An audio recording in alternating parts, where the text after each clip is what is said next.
કટારી હોરી કાઢ નહીં ગયો કટારી અદભુત છે જે લખી એ વે ગયા ગાવાને વેજ મને લાગે કટારી છે ગળી જાય ખબર ન પડે બોલાય સાહેબ હા માં બોલાવે છે હું ન બોલતો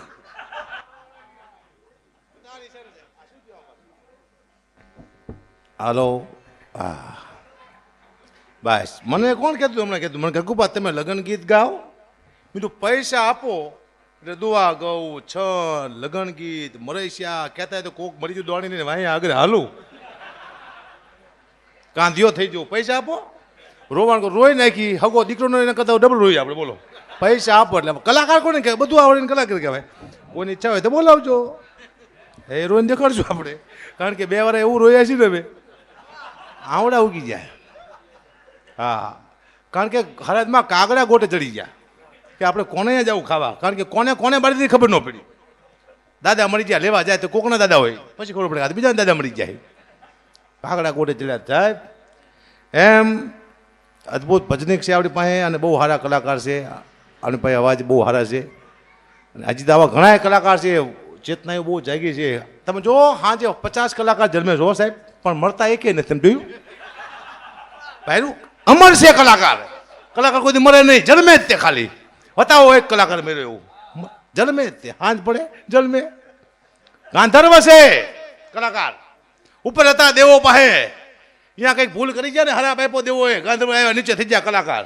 મંડા ગાવા ત્રીજી લહેર આવશે તો મને લાગે હરા પૂરો થાય છે એવું લાગે છે પાછા ઉપર આવો મસાલા ગાંધર્વ કેટલું ટકે બિચારા હા ડાઈમાં જઈ ગયા એક બાપુની વાત લઈ લીધી તમારી એક બાપુની કવિતા લઈ લઉં મારા બાપુની હરિદાબેન ઇતિહાસ છે મારા બાપુનો સાચું કે વેકી નાખી પણ રાણો રાણ રીતે એ આપણે અવરું હોય એ કહો આપજો મારા બાપુનો ઇતિહાસ કે નથી કરવી કોઈની આગી પાસી રે આ દુનિયા ઘણી છે રાશી રે બાપુએ હાચો વીઘા વેચી નાખી રે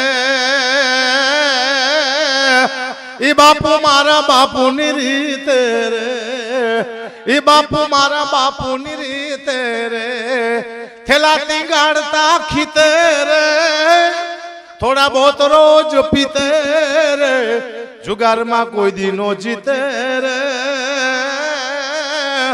એ બાપુ મારા બાપુની રીતે રે હાલે ને કોઈ દી સીધા લીટે રે બેઠા ને કોઈ દી પ્લેન ની સીટે રે આ જોઈને મને ઘણું વીતે રે એ બાપુ મારા બાપુની રીતે રે આમાં કોણ ભૂલ કાઢે મારા બાપુ છે સાહેબ મારા બાપુનું ગમે કહું કોઈ મારા બાપની ભૂલ ના કરતા હો જેથી કોકના બાપુનું કહું તેથી કાઢજો સાહેબ ભૂલની બહુ માથા કૂટશે કમ્પ્લેટ બેઠા છે માણસો વાટ જોઈને ક્યારે કોઈ ભૂલ કરે ઉપાડ લેવા હા આટલું સારું બોલશે ને કલાકાર જો કોઈ સારું ગાય છે એમાં ધ્યાન નહીં મારો દીકરો ભૂલ ક્યાં કરે સારી પકડ્યું સીધો માગો માફી કલાકાર બીજા મારી ભૂલ થઈ ગઈ હું માફી માગું છું યાર થોડી તો માણસે રાખો યાર કલાકારે કોઈ ભૂલ કે હું તમને કહું છું મને સાંભળો બરોબર કલાકાર કોઈ ભૂલ કરીને ફોનમાં કહો તમે કે આવું હવે ના બોલતો હતી ફોનમાં માફી માગી લો ભાઈ પણ તમારે આખી દુનિયા સામે નીચો દેખાડીને કામ શું છે આખી દુનિયા સામે તમે કલાકાર ક્યાંથી આવે તમને ખબર છે ભાઈ કેટલાય દુઃખના પડાવો પાર કરીને સ્ટેજ માથે આવે છે સાહેબ કલાકાર તમે કલાકારને નીચે પાડતા હોય ને માનું તમે એના પરિવારને પાડી દો છો એની દીકરીઓ એની બહેનો એના મા એના બાપ એની પાછળ ઘણું બધું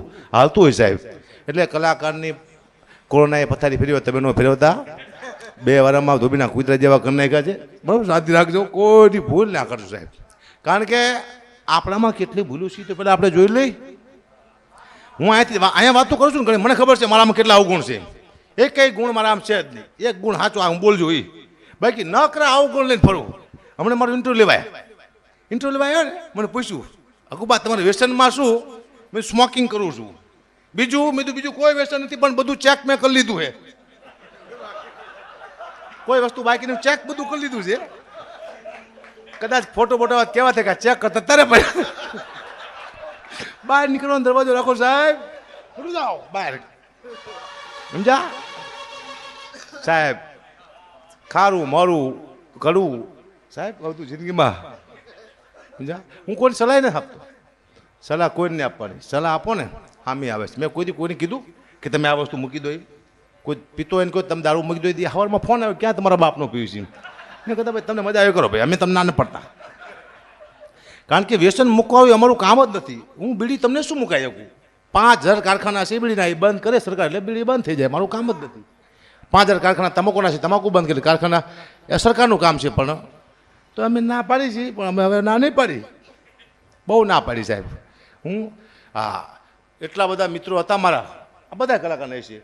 કોરોના પહેલાં હજારો મિત્રો ફોનની લાઈન લાગતી, ગોબા પધારો, આમ છે તેમ છે. સાહેબ કોરોનામાં એક પણ ફોન કોઈ કલાકાર નથી આવ્યો. એટલે કલાકારે હવે તમે યાદ રાખજો, ચેતી જાયજો, કોઈ તમારું ભાઈબંધ છે જ નહીં.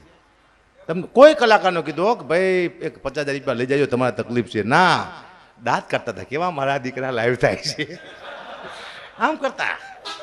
મને ખબર ન હોય, ખબર હોય, હું બધું જાણું છું, પણ શું કરું. હા હું આ ઇન્સ્ટાગ્રામ આ ઓછું વાપરું, ફેસબુક મને ફેસબુક પહેલાં હું બહુ વાપરતો. તો એમાં શું છે, મારો વિડીયો મૂકીએ ને હું જોતો એમ કેટલી કોમેન્ટ આવી. હવે તમારા લાખ તમારા ચાહક હોય ને તો તમારા વિરોધી હોય, પણ મને મજા આવે વાંચવાનું, વાંચતો હોય તેમાં આવે, ખુશ થઈ આપણો. વાહ કાબા, વાહ ચારણ, વાહ સિંહ, વાહ હવસ. તા નીચે આવે શું હાલી નીકળ્યા છો. તા હું મોડો પડી ગયો, હું મોડો પડી ગયો. આ કોણ લીખું આપ જો બધું વળી પાછું થાય વાહ હવસ, વાહ ચારણ, વાહ ગઢવી, વાહ કવિદાસ. ઘરે ભેગા થાવ ને આવું લખે મારા દીકરા. પછી 2 નિશાન આવે એમાં 2 નિશાન, એક આમ એટલે નથી ગયું અને એક આમ. જો આમ એટલે સારું છે, આમ નહીં. મારો વિડીયો જોઈને પછી આમ કરે મારા દીકરા. તો શું ચોટલી કઢાવો જોવો છો? તમને નથી ગમતું તો કામ ભાઈ તમે જુઓ, આમ કરો, આમ કરો, તમારા બાપુ જાય શું. પણ એમને આમ નથી કરવું, કારણ કે એ લોકો આમ કરવા આવ્યા છે. અને અમારા બાપુએ આમ કરી લીધું, હવે બેઠે છે આમ. બોલાય શું કરવું? આ દુઃખની વાત છે, મારા ન કરવી તો કરવી પડે. મારી પાસે કેટલી દુઃખની વાતો છે. પણ ફરદાબેન મીર આવ્યા છે અત્યારે, એને કોઈ જોરદાર તાળીના ગળાથી વધાવો. અને હવે પછીનું સંચાલન હું આપું સુખદેવભાઈ ગઢવીને, કારણ કે એના મેન સેવક છે. સેવક સુખદેવભાઈ હે એમ પછી તમે પાસે આવી જશો ને તરત. સુખદેવ નામ છે, કોઈ દુઃખ જ નહીં પોતા સુધી એમને. સુખદેવ દેવ ઘણા છે, પણ સુખદેવ એક જ છે. આ 33 કરોડ દેવ છે. સુખદેવ નામ સાહેબ કોઈનું હાર્યા. આનંદ કલો જિંદગીમાં કશું છે ને ભાઈ, હું પતી ગયું. જય સીતારામ. કારણ કે હવે કોરોના નહીં આવે. એક ને એક દુઃખ ફરી વાર નથી આવતું. એક ને એક દુઃખ ફરી વાર નથી આવતું. આપણા બાપુ એકવાર મળી જાય પછી બીજી વાર ન મળી જાય કોઈ દિવસ. એક જ વાર મરી જાય પછી ભાઈનું કીના બાપુ બીજી વાર પાછા મળી જાય નહીં. એક ને એક દુઃખ એક જ વાર આવે છે, ફરી વાર નથી આવતું. એટલે મોગલમાને પ્રાર્થના કરી કે વાવડ સંભળાય છે એ પાછા વયા જાય. અને અમારા ગુજરાતમાં તો કોરોના અવોર્ડનો જે મા ભગવતીએ પ્રાર્થના કરી, જેટલા મોગલ શરૂ છે એની માથે મા ભગવતીનો હાથ પર જાય. મોગલમાનો કોઈને કંઈ થાય નહીં, પણ રસી લઈ લેજો પેલા હો. હા રસી એવી મને ફટ દે ખબર ન પડતી. હું 2 દી તાવ આવે છે ને ઘડીક દુખે છે, મજા આવી જાય છે. પણ ફરદાબેન મીરને એકવાર જોરદાર તાળીના ગળાથી વધાવો. બહુ સારું એવું નામ, જેની ઓળખાણ જ ન અપાય આપણે અત્યારે. કારણ કે કેવું એવું ગામ નથી, એવું ગુજરાતી નથી, એવો દેશ નથી જ્યાં ગુજરાતી વસ્તા ઓળખતા ના હોય. અને બાપા સીતારામના ગીતથી શરૂઆત થઈ જેની, નહીતર મોગલના ગીત સુધી જેનું અવેચળ જેનું ચાલી રહ્યું છે, તો હું ફરદાબેન મીરને કહું મજા આવે એવો દોલીને આવે. જોરદાર તાળીના ગળાથી વધાવો.